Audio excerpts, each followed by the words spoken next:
नमस्कार दोस्तों, मैथिली पाठशाला में मैं आकाश आप सभी का अपने किचन में स्वागत करता हूं। एक्चुअली वो क्या था कि अभी मैं लाइव कर रहा था और अचानक जो है सो कुछ टेक्निकल प्रॉब्लम होने की वजह से वो डिस्कनेक्ट हो गया। मैंने सोचा आप लोगों के लिए कि वीडियो ही बना देता हूं। ठीक है, यहाँ पे मैंने किचन में ये शूट इसलिए कर रहा हूँ क्योंकि यहाँ पर लाइट सही से आ रही है, तो इसलिए मैंने सोचा किचन बेस्ट ऑप्शन रहेगा।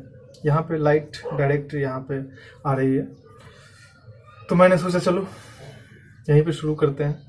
तो इसे आप लेसन 25 मान लीजिए। ठीक है, जो सवाल पूछा है वो है विमलेश शर्मा जी। ये लोक सेवा परीक्षा की तैयारी करते हैं, संघ लोक सेवा परीक्षा की तैयारी करते हैं। और इनका सवाल ये है कि थीक, छलैन, करौलैन, छलैक, छलखिन, इसमें इनको कंफ्यूजन है। उसका इस्तेमाल कहाँ पे और किस तरह से करना चाहिए, ये इसी को ये जानना चाहते हैं।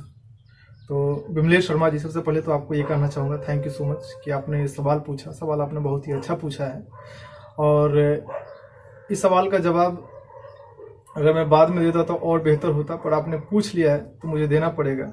एक्चुअली मैं बहुत जल्द ही आप लोगों के बीच मैथिली का एडवांस लाने वाला हूं, जो कि अभी तक आपने जो जितने भी लेसन आपने पढ़ा है और सीखा है वो मैथिली का बेसिक पार्ट था, और अब मैं एडवांस पार्ट लाने वाला हूं। उसमें मैं ये सारी चीज़ आपको क्लियर कर देता। ठीक है, पर चलिए एडवांस में बहुत कुछ आगे सीखने को है। फिलहाल आपने एक सवाल पूछा है तो उसका जवाब देना मेरा फर्ज बनता है, तो मैं इसका जवाब मैं आपको दे रहा हूँ। तो देखिए, सबसे पहले हम जानते हैं थीक का इस्तेमाल हम कब करते हैं। थीक जो है यह एक सहायक क्रिया है। सपोज दैट एग्जाम्पल के लिए कि हिंदी का सेंटेंस देखेंगे कि मेरा नाम राम है क्या है? एक सहायक क्रिया है। तो है की जगह पे मैंने आपको ऑलरेडी बताया हुआ है कि इस्तेमाल हम करते हैं क्या चीज़ का। मेरा नाम आकाश है, हमार नाम आकाश ऐछ।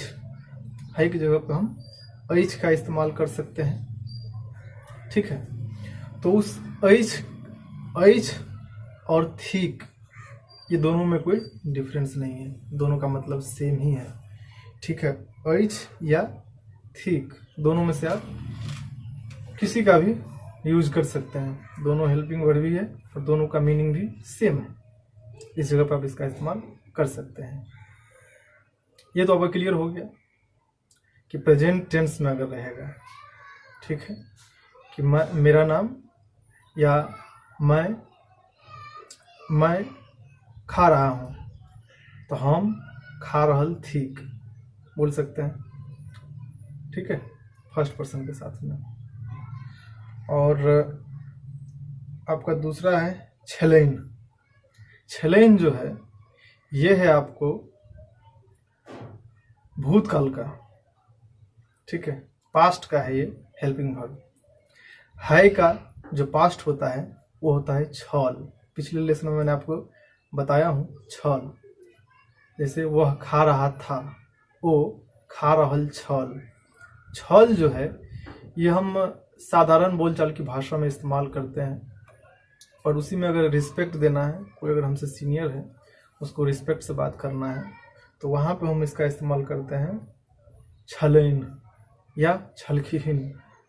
ठीक है, छलखिन, छलैन सेम।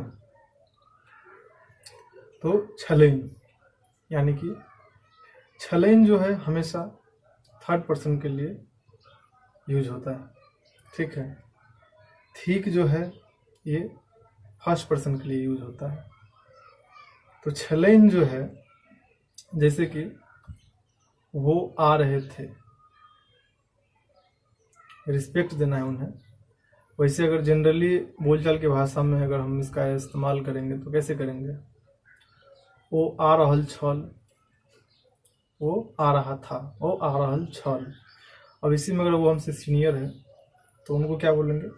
वो आ रहल छलखिन या वो आ रहल छलनि। ठीक है, जब हम किसी थर्ड पर्सन के बारे में, किसी फर्स्ट पर्सन अगर थर्ड पर्सन के बारे में सेकेंड पर्सन से बात करता है तो वहाँ पे क्या लगाएंगे? छलनि। ठीक है, सेकेंड पर्सन को हम बता रहे हैं वो आबि रहल छलनि। ठीक है, मतलब वो आ रहे थे। तो ये भी आपको क्लियर हो गया। करौलनि, करौलनि जो है ये भी आपको जो है सो आदर देने के लिए, रिस्पेक्ट देने के लिए है। ठीक है, यानी कि ये हो गया आपको पास्ट टेंस में हो गया।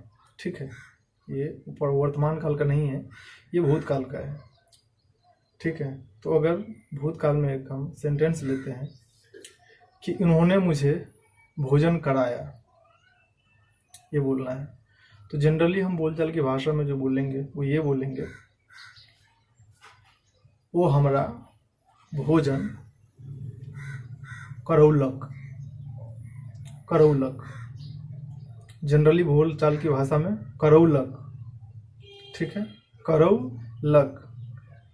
और अगर वही हमें आदर देना है, रिस्पेक्ट देना है, हमसे सीनियर है, तो हम बोलेंगे कि वो हमरा भोजन करौलनि। ठीक है, छलैक। छलैक भी जो है ये वही छल से ही बना है। छलैक पर्सन टू पर्सन इस्तेमाल होता है। छलै, छले और छलैक एक ही है। छले और छलैक में कोई अंतर नहीं है। ठीक है, जैसे वो आ रहा था, वो आबि रहल छलैक या आबि रहल छल, बराबर यही है। आपकी यही समस्या थी जो मैंने आपको बता दिया। इसमें ज़्यादा कंफ्यूज्ड होने की ज़रूरत नहीं है। ठीक है, इसमें आपको समझने की आवश्यकता है कि किस पर्सन के साथ में कहाँ पे कौन सा हेल्पिंग वर्ब का हम इस्तेमाल करते हैं। अभी मैंने आपको शॉर्ट में बता दिया। ठीक है, और बिना आपको सॉफ्ट कॉपी दिए हुए आपको मैंने बताया है। पर आगे जब हम एडवांस लेवल में जाएंगे तो इन सारी चीज़ों को मैं आपको अच्छे तरीके से समझाऊंगा। ठीक है, और विद सॉफ्ट कॉपी। अभी बस मैंने आपको जानकारी के लिए बता दिया ताकि आप कन्फ्यूज्ड ना हो। ठीक है, तो आज के लिए बस इतना ही। अगर आपको मेरा वीडियो पसंद आया हो तो वीडियो को लाइक करें, कमेंट्स करें, वीडियो को शेयर करें अपने दोस्तों के साथ जो भी मैथिली भाषा सीखना चाहते हैं। ठीक है, आज के लिए बस इतना ही। धन्यवाद। जय मिथिला, जय बिहार।